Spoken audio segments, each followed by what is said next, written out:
sengithi ake ngiqale la kweqala kwenzeka khona ngoba ngiyabona ukuthi uSathane impela ubefuna ukuthi ekhaya kufike ukufa.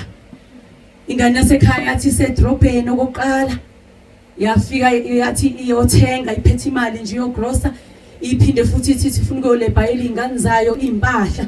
Kwavele kwaqhamuka abantu abathi bazoyibamba inkunzi. So uma ingitshela sengifika ekhaya ethi mina ngafika ngathi nje ngizihambela kwaqhamuka abantu bathi bezongibamba inkunzi ngizoyifinqa nje indaba abazalwane. Ithi mina ke into eyishoyo ngasho lento eniyishoyo enkonzweni yenu le ngiye nginizwe nisho ngathi uJesu Kristu inkosi. Uma indlela asho ngayo uyasho iyangihlekisa indlela isigameka athi usenzeke ngayo uthi bekungazuthi baze bamenza ngemithi ukuthi bayamthakatha. Uthi bathemba sememeza kanjalo uthi waphinda kathathu wathi uJesu Kristu inkosi. Uthi emva kwaloko wakwazi ukudubulundela abangabe besakwazi ukuthi bambambe bamphuca imali baba bakwazi naye ukumusa ekhoneni ababethi bamusa kulo. Ngambonga uNkulunkulu, haleluya. Waphinda futhi okwesibili ngesonto edlule. Ngiyafika nje ngiphume emsebenzini, ngiyafika ngiyahlala ekhaya. Bese kuba nento esikhathini esiningi njalo mangifika ekhaya, ngiye ngithi nje njalo mangifika angikhumule khona ngizothi ngenze ngikwenzayo ngoba sihlusho ukuthi ugesi uyahamba ngo5 khona ngizothi ngenze ngikwenza umasishana ngibe sengihleli sengikhumulile. Kodwa ngalela langa kwalo ukuthi ngikhumule kwaba nento ethi hlala unjalo. Ngangazi ukuthi yini lento esho kanjalo futhi kungani ngiyilalela bese futhi ngehlisa umoya ngiyilalele ngithi okay kulungile ngihlale nginje. Ebese ngiyakungakhumuli ngihlale embedeni ngenze ngikwenzayo nje kwakufanele ngikwenze engangikwenzela khona lapha. Akuphelanga imizuzu emingaki bephumile ingane yasekhaya neyami endala bethunyiwe antwami ukuthi bahambise umzukulu wakhe kuma wakhe estopini. Mangithi ngisathi ngisahleli kanjalo kuvele kungena icall ngengane yami ithi udadewethu sibabili kuphela ekhaya amantombazane yena lo sinayo sobabili useshayiswe ikhumbi.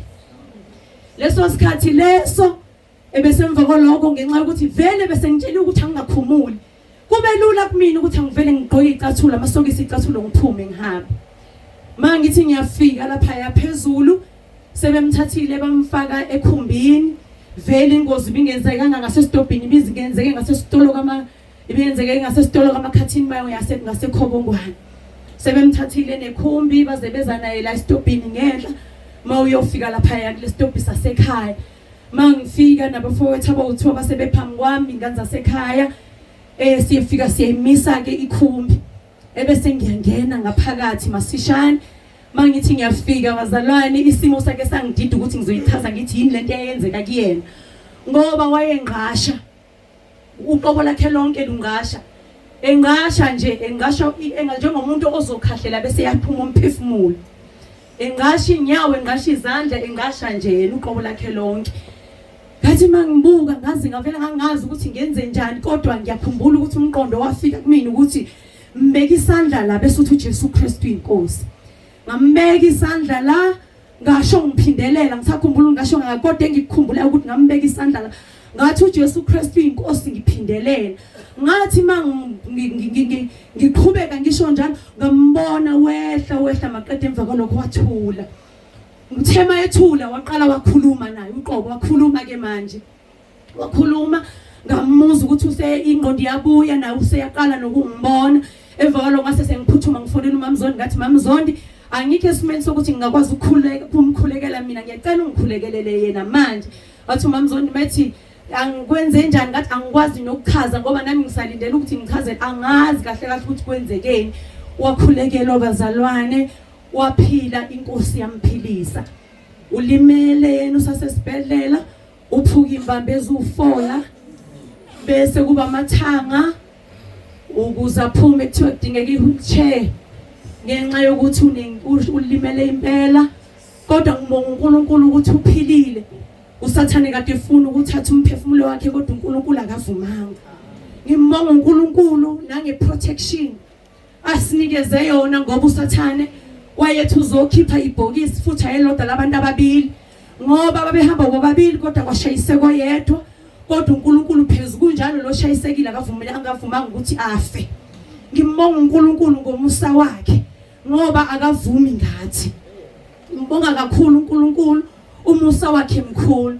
Sekuthi ke ensukwini kade kushayiseke wasekhaya sengiyezwa futhi ukuthi la iphenduka kushayiseke omunye kodwa lo shayiseke la iphenduka washona. Angijabulanga ukuthi ushonile kodwa ngithe uNkulunkulu wasekhaya kashona ngangani. Ngambuka ubuhle bukaNkulunkulu. Ngathi uNkulunkulu wena abanawe ohamba nabo wena abahamba nawe uyababiyela uzubiyele nemindeni yabo. Ngambonga uNkulunkulu ngathi wena uNkulunkulu impela uvumi ngathi ngoba mina isimo engasifica estate eksini sasingitshela ukuthi udadewethu uyahamba ingane yasekhaya iyahamba kodwa wena uNkulunkulu wangenza ngangena ngesikhathi esiright wawenza umsebenzi. Ngiyambonga kakhulu uNkulunkulu. Ngimnikeza udumo ngithi uyakhazimula. Haleluya. Ngiyambonga bazalwane uNkulunkulu. Senginikela kofakazi bazalwane. Ngamini lenkosi yethu Jesu Kristu. Amen.